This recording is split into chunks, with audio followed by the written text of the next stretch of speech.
Rakit adalah susunan benda yang mengapung yang datar untuk perjalanan di atas air dan merupakan rancangan perahu paling dasar yang cirinya tak memiliki lambung. Sebagai gantinya, rakit dijaga mengapung menggunakan gabungan bahan ringan seperti kayu, tong tertutup, maupun ruang air di pompa. Rakit tradisional ataupun primitif dibuat dari kayu atau buluh. Rakit modern juga menggunakan ponton, drum, atau balok polistirena. Rakit pompaan menggunakan susunan berlapis-lapis yang lebih elastis dan tahan lama. Bergantung pada penggunaan dan ukurannya, rakit bisa memiliki atap, tiang, maupun kemudi. Di beberapa sungai besar di Indonesia di mana jembatan belum tersedia atau memiliki jarak akses yang jauh, rakit digunakan untuk menyeberangkan orang dan kendaraan bermotor.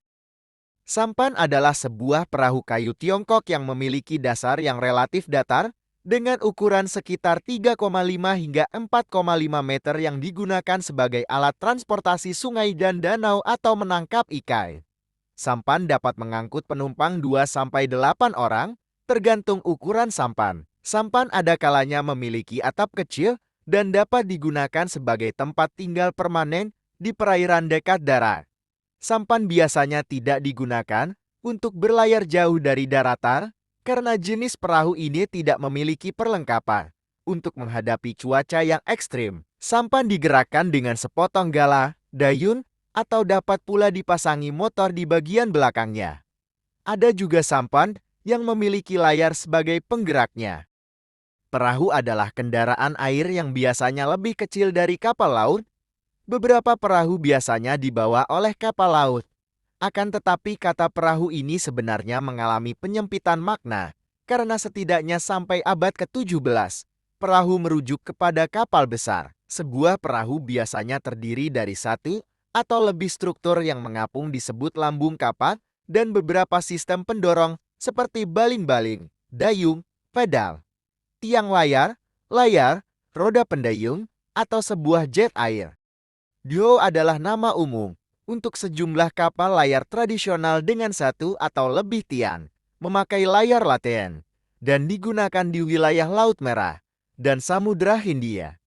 Sejarawan berbeda pendapat, apakah dhow diciptakan oleh orang Arab atau orang India. Dhow biasanya berlambung panjang tipis, digunakan sebagai kapal dagang terutama untuk membawa barang berat, seperti buah, air tawar, atau berbagai barang dagangan. Dhow berukuran besar memiliki awak sekitar 30 orang, sedangkan bentuk yang lebih kecil biasanya berawak sekitar 12 orang. Gondola adalah sebuah perahu dayung tradisional asal Venesia, Italia. Gondola merupakan sarana transportasi utama di Venesia selama berabad-abad dan masih memegang peranan penting dalam sistem transportasi publik di sana hingga saat ini. Gondola digerakkan oleh seorang pendayung yang disebut gondolin menggunakan sebuah dayung panjang. Berdasarkan hukum Venesia, seorang gondolir harus lahir di Venesia untuk melakukan pekerjaan ini. Berdasarkan hukum itu pula, sebuah gondola harus dicat hitam. Gondola terbuat dari 280 potong kayu yang terdiri atas 8 jenis kayu, yaitu fir, oak, cherry, walnut, elm, mahogany, larch, dan limedal. Sisi kiri gondola dibuat lebih panjang dibanding sisi kanan untuk menyeimbangkan berat gondolir. Meski terkenal sebagai sarana transportasi di masa lalu, bukan berarti di zaman yang serba modern ini, masyarakat sekitar Bengawan Solo melupakan perahu getek sebagai alat penyeberangan. Di beberapa kampung tepian Sungai Bengawan Solo, tak sedikit warga yang menggunakan perahu getek sebagai sarana menyeberang akibat jauhnya jembatan. Perahu karet bahasa Inggris. Inflatable boat atau rubber dinghy adalah perahu yang terbuat dari bahan karet yang bisa dikempiskan kalau sedang tidak digunakan dan dikembangkan lagi pada saat akan digunakan. Perahu karet yang berfungsi sebagai sekoci pada kapal kecil. Perahu karet untuk keperluan pertolongan pada banjir, seperti yang digunakan di berbagai tempat di Jakarta pada saat banjir.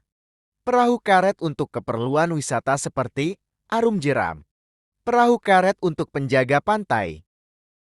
Sekoci atau perahu penyelamat adalah perahu tegar atau mengembang yang dirancang untuk menyelamatkan nyawa manusia jika terjadi masalah di laut.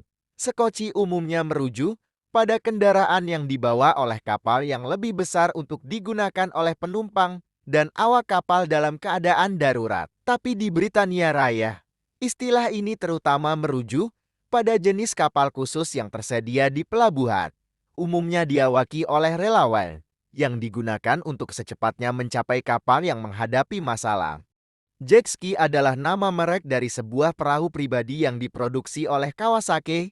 Istilah ini sering digunakan secara umum untuk merujuk pada jenis perahu pribadi dengan gaya ini, dan juga digunakan sebagai kata kerja untuk menggambarkan penggunaan jenis kendaraan air.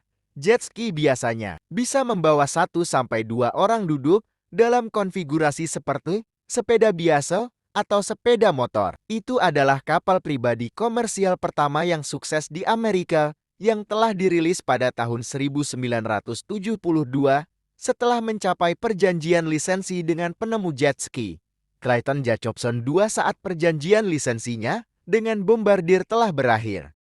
Tongkang atau ponton adalah suatu jenis kapal yang dengan lambung datar atau suatu kotak besar yang mengapung digunakan untuk mengangkut barang dan ditarik dengan kapal tundih atau dengan mesin pendorong digunakan untuk mengangkut dan membawa muatan. Tongkang sendiri ada yang memiliki sistem pendorong seperti kapal, pada umumnya sebutannya SPOB, Self-Propelled Oil Barge. Perbedaan utama dengan kapal adalah desain dan konstruksi.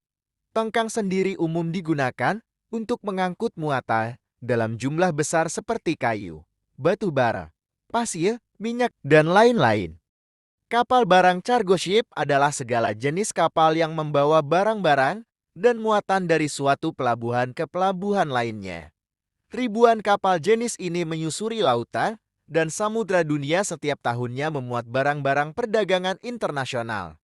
Kapal kargo pada umumnya didesain khusus untuk tugasnya, dilengkapi dengan kren dan mekanisme lainnya untuk bongkar muat, serta dibuat dalam beberapa ukuran. Kapal feri atau kapal penyeberangan adalah sebuah kapal transportasi jarak dekat. Kapal feri merupakan kapal yang memenuhi syarat-syarat pelayaran di laut dan dipakai untuk menyelenggarakan perhubungan tetap, misalnya antar pulau. Kapal feri mempunyai peranan penting dalam sistem pengangkutan bagi banyak kota pesisir pantai, membuat transit langsung antar kedua tujuan dengan biaya lebih kecil dibandingkan jembatan atau terowongan.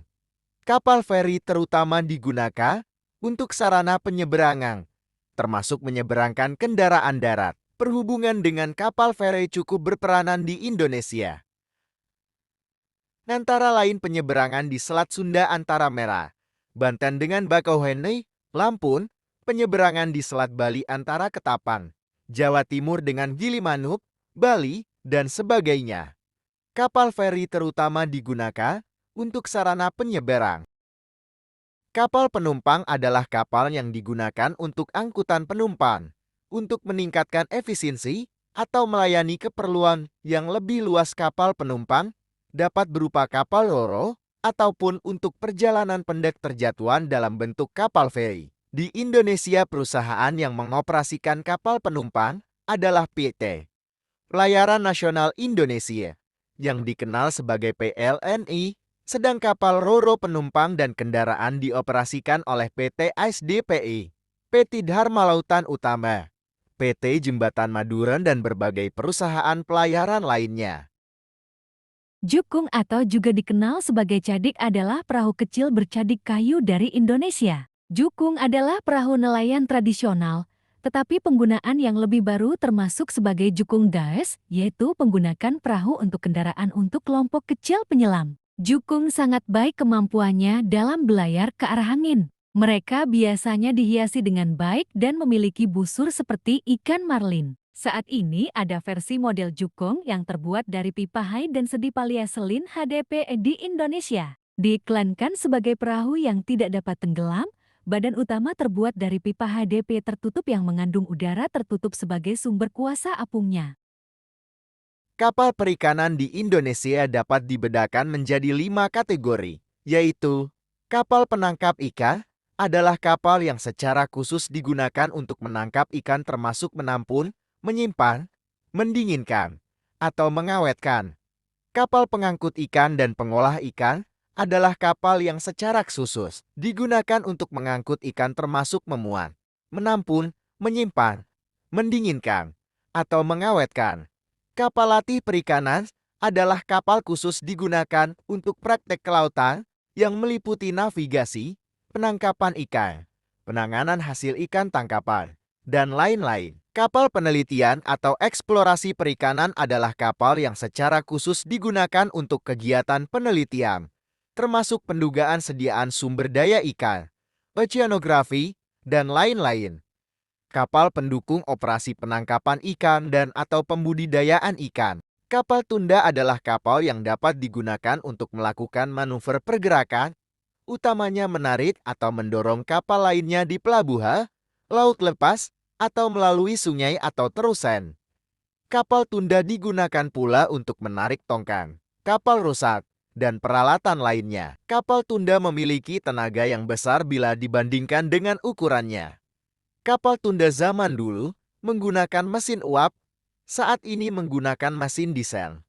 Mesin induk kapal tunda biasanya berkekuatan antara 750 sampai 3000 tenaga kuda 500 SD, 2000 kW, tetapi kapal yang lebih besar digunakan di laut lepas dapat berkekuatan sampai 25 tenaga kuda 20 kW.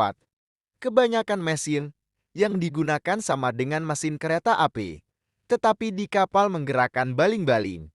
Dan untuk keselamatan biasanya digunakan minimum 2 buah mesin induk. Kapal tunda memiliki kemampuan manuver yang tinggi, tergantung dari unit penggerak. Kapal tunda dengan penggerak konvensional memiliki baling-baling di belakang, efisien untuk menarik kapal dari pelabuhan ke pelabuhan lainnya. KAPL penyelamat adalah perahu penyelamat yang digunakan untuk membantu kapal yang dalam kesulitan atau penyintasnya untuk menyelamatkan awak dan penumpang. Itu bisa ditarik dengan tangan, digerakkan oleh layar, atau digerakkan oleh mesin. Sekoci bisa berupa kapal dengan lambung kombinasi yang kaku, dapat ditiup, atau dapat ditiup kaku. Secara umum ada 3 jenis perahu, di darat digunakan di danau dan sungai, di dalam pantai digunakan lebih dekat ke pantai dan lepas pantai di perairan lebih dalam dan lebih jauh ke laut. Sekoci penyelamat adalah perahu yang dirancang dengan fitur khusus untuk mencari, menyelamatkan, dan menyelamatkan nyawa orang-orang yang berada dalam bahaya di laut atau di muara. Kapal tanker ialah kapal yang dirancang untuk mengangkut minyak atau produk turunannya. Jenis utama kapal tanker, termasuk tanker minyak, tanker kimia, dan pengangkut LNG. Di antara berbagai jenis kapal tanker, supertanker dirancang untuk mengangkut minyak sekitar tanduk Afrika dan Timur Tengah. Supertanker Knock Nevis adalah pengangkut terbesar di dunia. Di samping mengangkut pipa saluran, kapal tanker juga kendaraan untuk mengangkut minyak mentah yang kadang-kadang dapat menimbulkan malapetaka lingkungan akibat tumpahan minyaknya ke laut. Untuk malapetaka yang terkenal yang diakibatkan oleh kapal tanker. Kapal perang adalah kapal yang digunakan untuk kepentingan militer atau angkatan bersenjata. Umumnya terbagi atas kapal induk, kapal kombatan, kapal patroli, kapal angkut, kapal selam dan kapal pendukung yang digunakan angkatan laut seperti kapal tanker, dan kapal tender. Di beberapa negara yang memiliki lautan yang membeku pada musim tertentu seperti Rusia dan Finlandia misalnya, kapal pemecah es juga digunakan. Kehadiran kapal perang dimulai ketika banyak kerajaan atau pemerintahan membutuhkan atau merasa perlu menegaskan posisinya di perairan, sekaligus memberikan jaminan keamanan di perairan untuk melindungi negaranya dan aktivitasnya seperti nelayan dan perdagangan. Banyak gangguan keamanan di perairan harus dicegah, termasuk adanya serangan dari negeri-negeri lain yang lebih aman bila langsung ditangkal dari laut. Kapal selam adalah kapal yang bergerak di bawah permukaan air. Umumnya digunakan untuk tujuan dan kepentingan militer. Sebagian besar angkatan laut memiliki dan mengoperasikan kapal selam sekalipun jumlah dan populasinya di setiap negara berbeda. Selain digunakan untuk kepentingan militer, kapal selam juga digunakan untuk ilmu pengetahuan laut dan air tawar dan untuk bertugas di kedalaman. yang tidak sesuai untuk penyelam manusia. Meskipun kapal selam mengapung dengan mudah, kapal itu mampu menyelam ke dasar samudera dan tetap berada pada posisi kedalaman laut hingga berbulan-bulan lamanya. Rahasianya terletak pada konstruksi khas dinding rangkap kapal tersebut, ruang-ruang khusus kedap air atau tangki pemberat antara dinding luar dan dinding dalam dapat diisi air laut, sehingga meningkatkan bobot keseluruhan dan mengurangi kemampuan mengapungnya. Dengan dorongan baling-baling ke depan dan pengarahan bilah kemudi datar ke bawah, kapal itu menyelam. Untuk naik ke permukaan, kapal selam mengeluarkan air dari tangki pemberat. Periskop, radar, sonar, dan jaringan satelit merupakan alat navigasi utama kapal selam. Kapal induk pertama kali digunakan oleh Angkatan Laut Britania Raya, namun sampai menjelang Perang Dunia Kedua negara-negara Barat termasuk Amerika Serikat masih enggan menggunakannya sebagai kekuatan angkatan laut utama. Konsep konvensional armada angkatan laut saat itu didominasi oleh kapal jelajah berat, kapal jelajah, kapal perusak destroyer, dengan ukuran meriam yang cukup besar. Hal ini memang disebabkan bahwa kapal induk dipandang cukup rentan dan riskan bila digunakan dalam operasi maritim. Kapal induk dirancang untuk melakukan 4 pekerjaan dasar. Transportasi berbagai pesawat lintas negara, peluncuran dan hangar pesawat, berfungsi sebagai pusat komando mobil untuk operasi militer, rumah bagi kru yang bertugas di kapal induk. Untuk mencapai tugas-tugas ini, kapal induk perlu menggabungkan unsur-unsur sebuah kapal, sebuah pangkalan angkatan udara, dan sebuah kota kecil. Tunggu bagian berikutnya. Jangan lupa like dan subscribe.